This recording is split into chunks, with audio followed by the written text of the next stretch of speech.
Halo sobat-sobat semua, kembali lagi di channel Behold.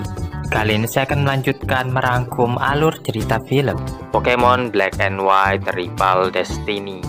Satoshi meminjamkan Pikachu-nya kepada bocil yang ingin membuktikan bahwa dirinya bisa bertarung.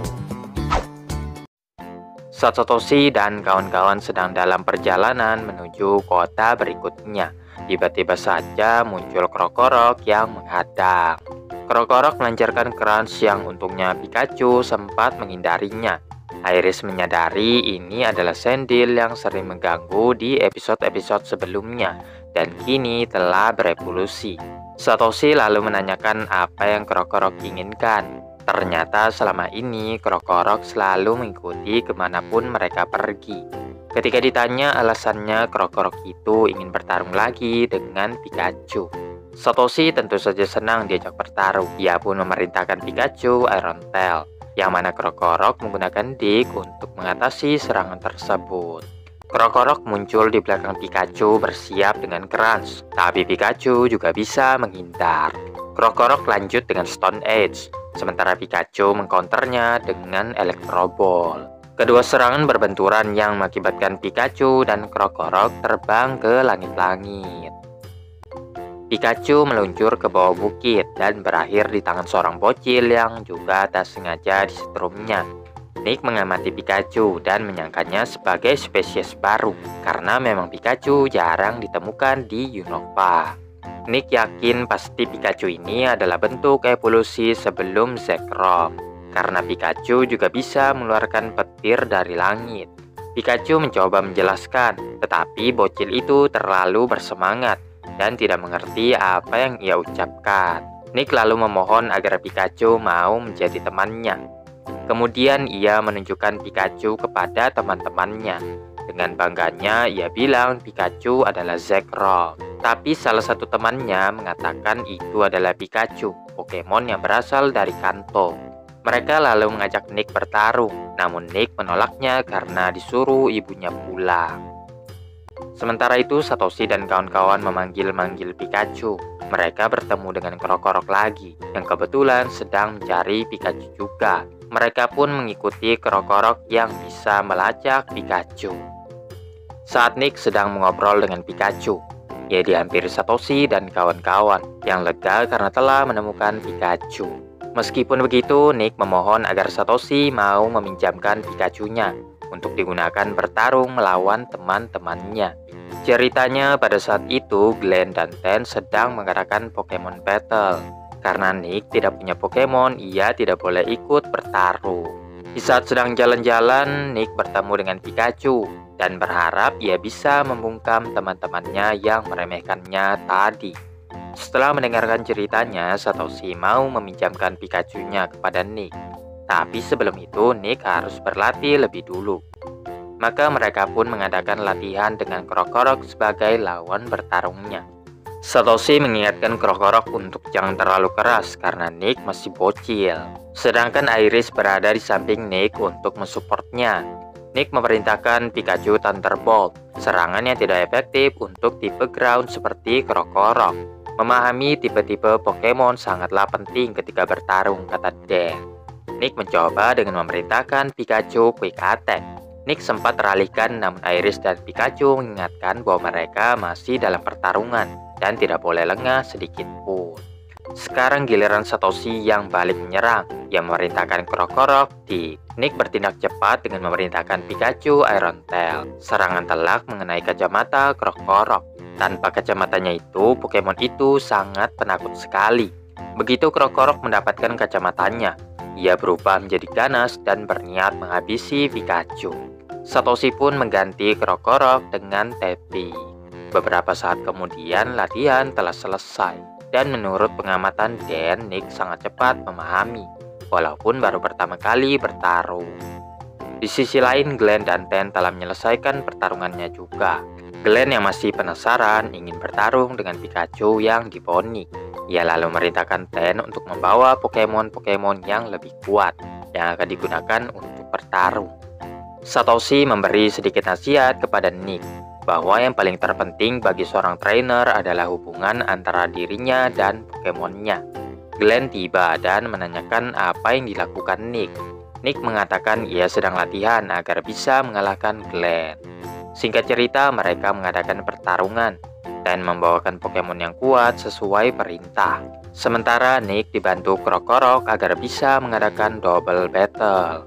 Pikachu membuka pertarungan dengan Thunderbolt. Seismitoad yang merupakan tipe ground tak berpengaruh dengan serangan itu. Satoshi menyuruh Nick untuk tidak berdiam diri dan mulai memberi perintah kepada Pokemonnya. Krokorok mematuhi perintah Nick dan melancarkan Stone Edge.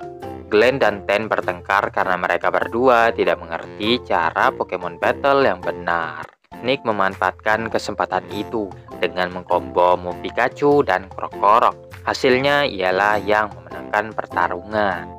Glenn yang marah lalu menghampiri Nick, menyebutnya sombong dan hampir saja memukulnya kalau saja tidak dihentikan oleh Satoshi. Ten menegaskan ia tidak mau lagi berteman dengan Glenn yang kasar itu. Dan lalu memberikan makanan Pokemon agar Pokemon yang kalah tadi cepat pulih. Menyadari akan kesalahannya, Glenn menyuapkan makanan kepada para Pokemon. Mereka bertiga lalu saling meminta maaf dan berjanji mulai sekarang akan menjalin hubungan persahabatan yang sehat. Satoshi dan kawan-kawan juga senang bisa membantu bocil-bocil itu, namun tidak dengan Krokorok yang masih ingin melanjutkan pertarungannya dengan Pikachu. Akhirnya Satoshi menuruti kemauan Krokorok dan memulai pertarungan sekali lagi. Pikachu melayangkan Quick Attack yang dibalas Krokorok dengan mengurung Pikachu di antara bebatuan. Krokorok menyerang Pikachu lagi lewat bawah tanah. Pikachu melancarkan Thunderbolt yang diarahkan ke kaki lawannya, sehingga Krokorok kehilangan keseimbangan dan terjatuh. Sebenarnya Satoshi dan Pikachu bisa mengalahkan Krokorok yang kehilangan kacamatanya itu dengan mudahnya. Tapi mereka sengaja menunggu sampai Krokorok mendapatkan kacamatanya lagi. Begitu dapat Pikachu dan Krokorok beradu serangan, dan yang masih mampu bertahan adalah Pikachu. Krokorok kehilangan harga dirinya setelah dikalahkan. Satoshi yang kasihan lalu mengajaknya berpetualang bersama. Dengan begitu Satoshi pun menangkap Krokorok. Satoshi dan kawan-kawan stop di tepi hutan untuk makan siang. Oshawott yang begitu rakus menghabiskan makanannya lebih cepat. Tapi karena masih lapar, ia mengambil makanan Tepik, memicu pertengkaran antar dirinya dan Tepik yang tidak suka makanannya dicuri. Untungnya Satoshi dan Pikachu bisa menghentikan pertengkaran itu. Tiba-tiba muncul Bufalan yang mengamuk. Mereka berhasil melarikan diri, namun baru sadar kini mereka telah terpisah. Satoshi bersama Dan, sementara Iris berada di sisi hutan yang lain. Iris memanjat pohon guna memanggil teman-temannya, namun tidak mendapatkan jawaban. Mungkin alasan Bufalan menyerang karena tidak ingin wilayahnya dimasuki. Satoshi bilang mereka harus segera mencari Iris dan para Pokemon. Saat melakukan pencarian, Emolga memanjat pohon untuk mencari makanan dan memperingatkannya untuk tetap bersatu, agar jangan sampai ada yang terpisah lagi. Iris yang berhasil keluar dari dalam hutan cukup kerepotan karena menangani Oshawott dan Tepik yang kerap bertengkar. Tak lama kemudian, Suster Joy muncul yang berpenampilan aneh dengan rambut afronya. Suster Joy bilang wig ini digunakan untuk melindungi diri dari Bufalan. Dulu pernah ada yang diserang oleh Bufalan ketika memasuki hutan ini. Hampir semuanya terluka parah, kecuali orang yang rambutnya afro. Makanya Suster Joy juga memakai wig agar tidak diserang. Suster Joy lalu memberikan mereka wig agar mereka juga tidak diserang. Namun ketika hendak memasangkannya ke Sniffy, Pokemon itu menolaknya karena jelek. Di saat itu Bufalan datang menerjang Sniffy yang tidak memakai wig. Cepat-cepat Suster Joy memasangkan wig agar Bufalan tidak menyakiti Sniffy. Setelah memastikan semuanya memakai wig, Bufalan pun pergi meninggalkan mereka. Walaupun Pokemon itu kasar, Suster Joy tetap memastikan Bufalan tidak terluka. Makanya ia berpatroli di sekitar hutan. Setelah kepergian Suster Joy, Tepik dan Oshawott menertawakan penampilan mereka masing-masing, yang mengakibatkan mereka berdua bertengkar lagi. Tak sengaja menerbangkan Exo masuk ke dalam rambut Bufalan. Bufalan membawa Exo ke kelompoknya. Untungnya EXO mendarat di rerumputan yang menciptakan wig afro baginya. EXO berjalan perlahan-lahan agar tidak ketahuan. Setiap langkahnya Buffalan selalu mengeceknya dan EXO dibiarkan lewat. Namun untuk bisa keluar dari tempat ini juga tidaklah mudah. Suster Joy yang bertemu dengan Satoshi dan Dan memberitahukan di mana Iris berada. Suster Joy juga menjelaskan mengapa ia memakai wig dan menyimpulkan karena gaya rambut afro itu mirip dengan Buffalan, maka Pokemon itu tidak akan menyerang yang dianggap sebagai temannya. Kemudian Suster Joy memasangkan wig juga kepada mereka semua dan berharap mereka bisa segera bertemu lagi dengan Iris. Setelah berjuang susah payah, EXO akhirnya bisa lolos dari Buffalan. Namun saat sedang bermain dengan Pokemon lain, wignya tiba-tiba dicuri. Buffalan yang memergoki EXO langsung mengejar-ngejarnya. Di sisi lain, Iris menyalakan Tepik dan Oshawott yang menyebabkan EXO sekarang dalam bahaya. Tak lama setelah itu, terlihat EXO sedang berupaya kabur dari Buffalan. Snippy segera mengambil rumput dan menaruhnya di atas kepala EXO sebagai wig, sehingga Pokemon itu bisa kembali ke pelukan Iris. Satoshi dan Dan masih mencari Iris dan yang lainnya. Mereka bertemu dengan Buffalan yang mengecek satu persatu apakah benar mereka adalah temannya.